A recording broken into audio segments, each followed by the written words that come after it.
Zaman jahiliyah, yang disebut jahiliyah karena orang Arab tidak percaya kepada Nabi itu bukan jahiliyah karena bodohnya, mereka berniaga kok. Mereka bisa beternak, bisa berniaga, mereka bisa berkomunikasi, bisa ngitung duit kok, ya. Jadi Nabi Muhammad ditolak oleh masyarakat Mekah sampai beliau hijrah ke Madinah.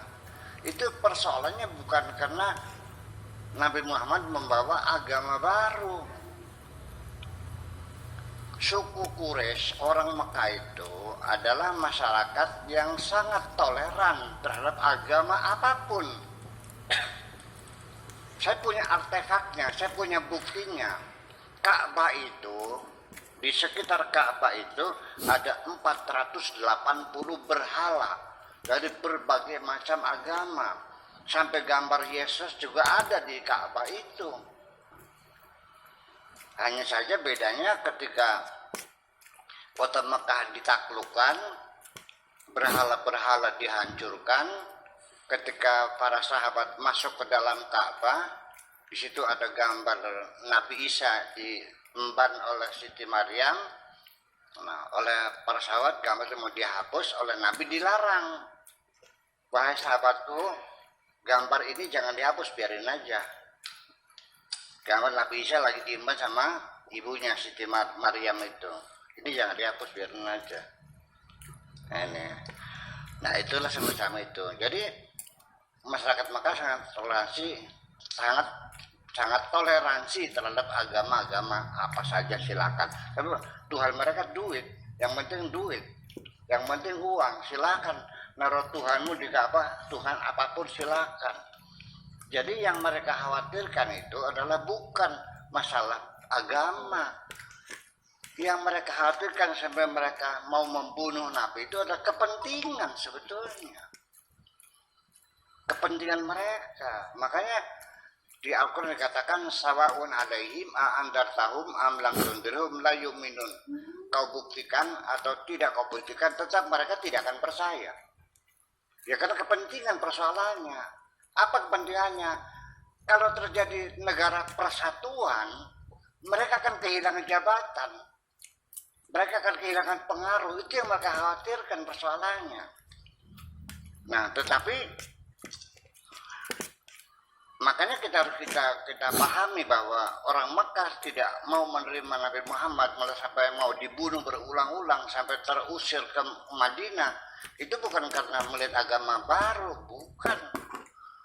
Malah justru ketika di Mekah Nabi Muhammad itu sendiri diduga adalah membawa salah satu sekte agama Nasrani.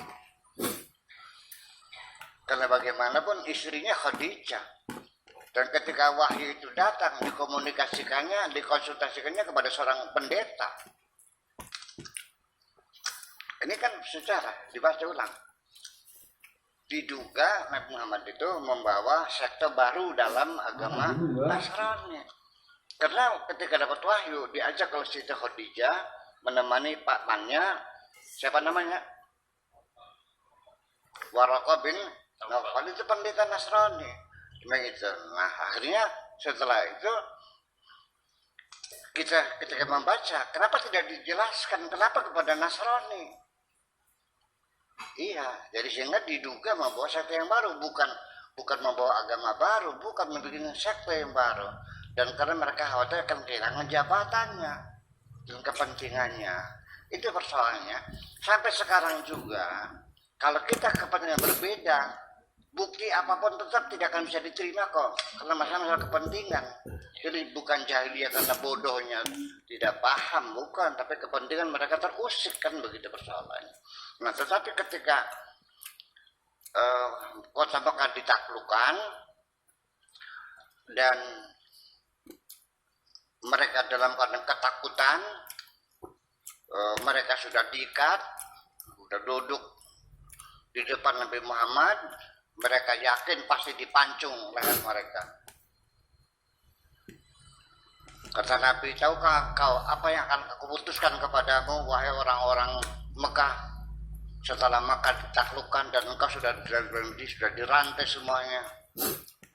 mereka takut dipancung satu persatu. Kata Nabi, saya akan mengatakan seperti Yusuf mengatakan kepada saudara-saudaranya, "Sawfa aqulu lakum kama qala Yusuf li ikhwatihi, la tasriba 'alaikumul yawm antumut tulaqa." Tidak ada dendam bagi saya. Silakan kamu pulang, kamu merdeka. Bayangkan. Terjadi rekonsiliasi. Dan lalu hanya ada 2 tempat yang aman melindungi kamu dan tidak akan kami ganggu. Apabila engkau bersembunyi di dalam Ka'bah atau bersembunyi di rumahnya Abu Sufyan, musuh kebuyutan Nabi Muhammad, dijadikan rumah istimewa yang tidak akan tersentuh oleh siapapun. Baru mereka yakin bahwa Nabi Muhammad tidak mengusik kepentingan mereka.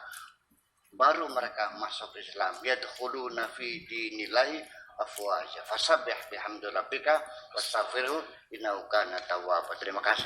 Baik.